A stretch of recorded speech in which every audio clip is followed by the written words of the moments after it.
Crime pays. Let's say you run a highly illegal, entirely off-the-books operation, and it brings in $1 million in cash. You want to buy a luxury sports car, but there's a problem. You have zero legal income, and your bank knows you're supposed to be broke. If you start spending that kind of money out of nowhere, you draw the immediate attention of the government. To spend those profits safely, you have to clean them. This is the mechanism of money laundering. You take dirty cash out of one pocket, funnel it through a seemingly legitimate, legal business, and let it come out the other side as clean, taxable revenue that won't raise any red flags. Al Capone popularized this concept. In the 1920s, Capone was making tens of millions of dollars from illegal bootlegging, and he needed a cover. He began buying up actual laundromats across Chicago, a cash-heavy business with very little paper trail. This diagram shows how the classic laundering model works. Capone pioneered the first two steps.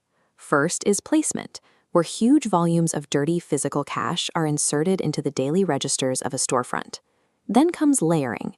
To avoid suspicion, that pool of money is divided into dozens of smaller, natural-looking bank transfers to hide the trail. The final step is integration. You withdraw that layered money as the official profit of the business, deposit it into a formal bank account, and pay taxes on it. Taking a slight loss to the IRS ensures you can keep the rest of your fortune out in the open. But Capone's system collapsed under its own weight. Even if you washed clothes for every single person in Chicago, a chain of laundromats couldn't logically justify the scale of his bootlegging profits. Regulators noticed the math didn't add up, leading to his arrest for tax evasion. Capone's failure proved that local cash businesses couldn't handle enterprise-scale crime. His arrest forced the criminal underworld to rethink their strategy, sparking a century-long arms race between global syndicates and government regulators. The next major shift came from an accountant for the American Mafia named Meyer Lansky. Lansky realized Capone's flashiness was a liability. To survive, he gave up the silk shirts and the extravagant lifestyle, choosing instead to run the mob like a modest, invisible corporation. In the 1930s, Lansky realized that the location of the money provided more security than the methods used to hide it. He took advantage of Swiss banking secrecy laws, moving massive amounts of cash entirely out of the United States and into a jurisdiction where American authorities had zero reach. This flowchart shows his mechanism. He transferred illegal profits to foreign shell companies that existed entirely on paper. Then he would approach the Swiss banks holding his funds and take out loans backed by that money. The cash returned to him in the U.S. tax-exempt because debt is not legally classified as income. Lansky scaled this operation globally. He partnered with foreign dictators, including Fulgencio Batista in Cuba, injecting huge liquidity into the country to build untouchable gambling and smuggling hubs protected by the local government. Lansky established a model where crossing international borders served as the ultimate defense against domestic law enforcement. By the late 1970s and 80s in Miami, the cocaine boom created a massive physical problem for criminals. Because drugs were bought on the street with $5 and $10 bills, the bags of cash often weighed more than the actual narcotics. Cartels had to offload these small bills quickly. They began funneling endless streams of physical cash into Miami's booming construction and real estate sectors, coordinating the payouts through secret hubs like the Mutiny Hotel. The deposits grew so massive, sometimes exceeding $1 million a day, that the U.S. government took notice. They launched Operation Greenback, shifting their focus from tracking cocaine shipments to tracking the movement of physical money. Investigators began cross-referencing spikes in bank cash reserves with the stated income of depositors. They quickly realized deposits of this size required inside help. By pressuring bank officials, they exposed a network of corrupt bankers enabling the cartels, resulting in mass arrests and millions in seized funds. Operation Greenback proved that law enforcement had figured out how to track complex banking deposits. For the criminal underworld, exploiting established banks was no longer safe enough. In 1991, the collapse of the Soviet Union left its state-owned industries vulnerable.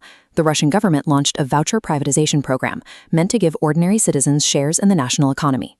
Instead, wealthy elites bought these vouchers for pennies, sometimes trading them for bottles of vodka, and quietly acquired the country's most valuable state assets. To protect this captured wealth, these oligarchs bypassed traditional banking scrutiny entirely. They opened thousands of their own fake shell banks, creating a private financial pipeline to funnel tens of billions of dollars out of Russia and straight into hubs like London. This strategy of moving wealth offshore was soon adopted worldwide. In 2015, the Panama Papers leak revealed that international law firms had turned this tactic into a mass-produced service. Firms like Mossack Fonseca were building hundreds of thousands of shell companies for the global elite. Look at how an offshore shell company actually operates. If you manufacture goods for $100, you sell them to your own offshore shell company located in a tax haven for exactly $100. Your domestic company shows zero profit and zero taxes. Then, your offshore shell sells those same goods to the real market for $300. The $200 profit stays in the tax haven, completely clean and virtually untraceable. The Panama Papers exposed money laundering as a professionalized, legally protected financial service available to the world's most powerful people. After the Panama Papers exposed the offshore system, governments increased regulation of international wire transfers. Seeking a way to move money outside of government control, the criminal underworld turned to the decentralized technology of cryptocurrency. But crypto has a glaring flaw. Every transaction on the blockchain is recorded on a permanent public ledger. Anyone can trace a digital wallet. To solve this, developers built crypto mixers. A mixer acts like a giant digital bowl.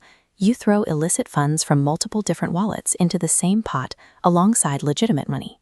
The software scrambles the tokens together, breaks the digital trail, and sends the funds back out as entirely new, unconnected transactions. By automating the layering process through code, crypto mixers allow criminals to launder billions of dollars instantly. It creates a digital smokescreen that leaves traditional regulators completely outpaced. This chart puts the scoreboard into perspective. Money laundering accounts for roughly $2 trillion annually, up to 5% of global economic output. Despite modern task forces, authorities manage to intercept only about 1% of it. Integrating billions in dirty money into the legitimate economy artificially inflates vital markets. Criminals pour their wealth into real estate to keep it safe, buying up properties and driving prices wildly above their actual value. This process locks normal citizens out of homeownership, drains tax revenue from public resources, and drives poverty higher on a geopolitical scale. The simple loopholes invented by pirates and bootleggers have become permanent features of the global economy, ensuring the wash cycle will continue as long as crime remains profitable.